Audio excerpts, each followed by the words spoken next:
in the store, I would like, how am I looking? How is my hair looking? How is my shoe looking? And so on. And that was stupid waste of time and energy. And of course, young people with a lot of testosterone. I'm talking for the men here. I don't know about women, but men. You are so obsessed with the other side.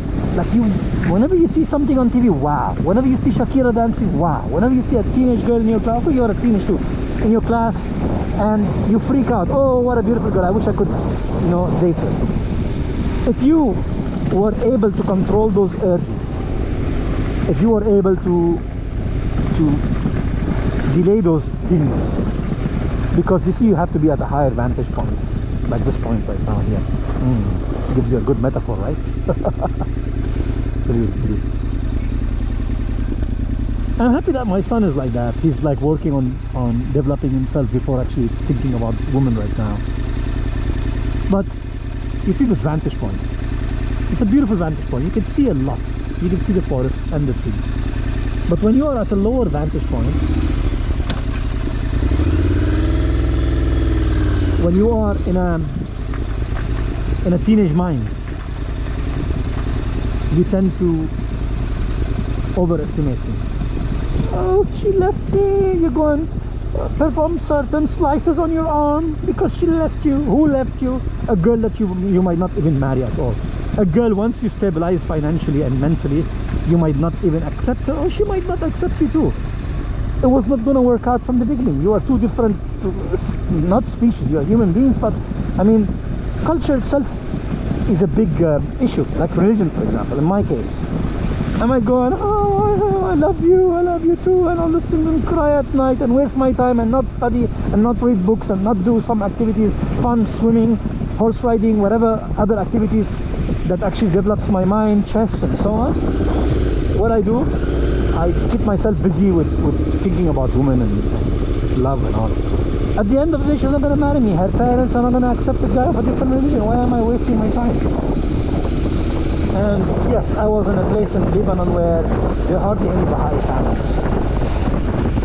So I should have had somebody much smarter than I am at that time to tell me, Sam, just remove all this ideas from your mind and read books, which I did to some extent. But read, study, improve yourself, refine yourself as a human being.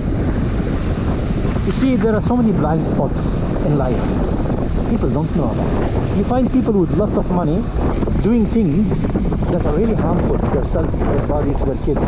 Too busy. And you find those families that want to put their kids in piano lessons, this lesson, that lesson, taekwondo, golf, this, that, because the rich people are doing so. I should also do like this. And then they forget to teach their kids. They forget to spend time with their kids, to emotionally bond, to bring about an emotionally strong child that when he meets the world, look at this, they are so living like the Jones, like, oh, if my neighbor puts his girl into a violin lesson, I should also take my girl and my son to this, and so on. You don't have to. It's nothing wrong with teaching your kids music lessons and so on. It improves their intelligence, especially violin and so on. But to make it as a race, and I have a friend of mine, he's like running and working double shift to put his daughters and kids into these extracurricular, because he wants to be like the other, people who probably had it since childhood. Like, if I'm rich and my father's rich, I could put my kid in so many things. I don't worry about paying the bills. He wants to live like them and put his kids into these things, but he's unable to spend time with his kids anymore. Hardly any time. And then they go and put themselves into mortgages and car loans, and they have to buy the next car. Look at me, I'm successful, I have a BMW right now. There's 4x4 and God knows what. They run after material things so much that they forget to live. And then when their kids are in their 20s and they haven't built a strong stem for these things, then they start complaining, my son is not listening, my daughter is not listening. My daughter knows how to play piano and violin, but she doesn't know anything about life. I haven't bonded emotionally. I haven't become her friend enough to actually tell me things about her life. Now she has a boyfriend, and now she's pregnant, or God knows, she got an STD or whatever. And then they complain that time, oh, look what happened. because you are running after the peels that you forgot the banana itself. Similarly with that exercise where they give people pebbles and sand and water and stone and so on and so on. Put people who fill their jar with sand are unable to fill it with, let's say the stones are family and love and building an emotionally strong, spiritually and emotionally strong kid. They don't get it. But I'm also guilty of that I don't take my son to social and spiritual activities, which I must and I should. But I spend a lot of time with my son. I could, for example, go for a job that pays me 8,000 a day or 800, whatever it is, a certain job. But I cancel. I stay with my son on his school holiday.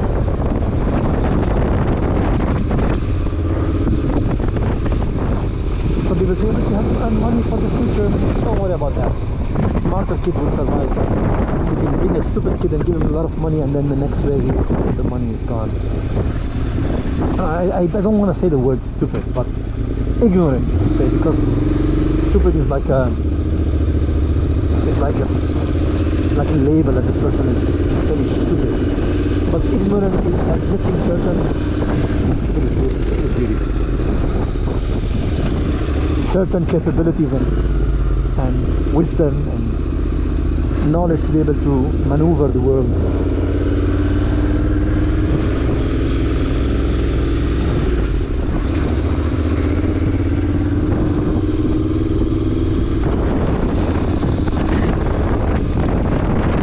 There's a lot of things that you can do for your kid, inoculation, protect them from the world. Because there's so many things in the world, even if we are in a modern society right now, there's so many things that are there to get you, like vapes, porn, competition, classism, racism, early sexual relationship where people actually, what they do, they go and get kids when they don't even know how to raise themselves. They are already 16 years old. They haven't even emotionally matured, spiritually, emotionally and mentally. They go and get themselves relationship where they get somebody pregnant. Seems like they're going to a university and a bachelor's degree, and they meet you the first day and there's a graduation the first day. Why is the graduation? Oh, this is how it is. Immediate gratification. Immediate graduation. Oh, so what are you going to do? Oh, we're going to give you a certificate. Hey, here's your bachelor's degree. But I haven't done anything to deserve that. Yeah. Would you come back and study after you get your bachelor's degree? You won't.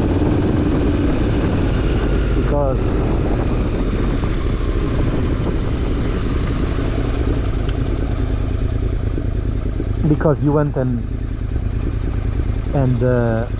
got yourself into things that you haven't even yet deserved. And there's microplastic, there are carcinogens, there are poisonous food around you, things that if you avoid, you reduce your brain fog. And reducing your brain fog is reducing inflammation in your body. Most of the poorer people, at least in New Zealand, they have inflammations in their body 24/7. I notice when I go to poorer schools when I work, kids are drinking from plastics, and sometimes hot drinks in plastics, and sometimes they freeze their bottles, they drink bottles, they're having refined sugar, sucrose, glucose, energy drinks, Coca-Cola, and soda drinks. They're having burgers, white bread, they're having oily food, pizzas that are put in you buy them ready-made and so on, because their parents are also poor and they are unable to actually cook something for them. They haven't actually lived in a place where it was stable enough to actually learn cooking, and so the parents give them whatever they can, like something that you dump in the microwave. The parents are too tired to wake up, vape, cigarettes, alcohol, weed. I'm not talking everybody, I'm talking certain poor places. And then this kid wakes up and drinks on his empty stomach a bit of energy drink, how do you expect his liver going to be? How do you expect his mind to focus in school? And these schools are also, they are window dressing kind of schools. They are like pastoral schools. Teachers, you go there, the teachers themselves look like they are also broken down. And of course, schools in general, are how to confirm and how to obey and how to become obedient citizens. I'm not saying become disobedient citizens, but some disobedience is good for health. Some cynicism is good for health. Doubt, a little bit of doubt is good. Is this food good for me? Is this thing good for me? Everybody's buying this. Is it good for me? Everybody's encouraging alcohol in media. Oh, James Bond is drinking and having sex. Every Hindi movie teaches you to smoke. Hindi movie, I believe, if I'm not wrong, 30% of the budget comes from tobacco and alcohol. The hero Zappy drinks and smokes. The hero's acting tough smokes. Actually, smoking makes you woozy. Smoking gives you erectile dysfunction. So I don't know how does smoking and alcohol and cigarettes impact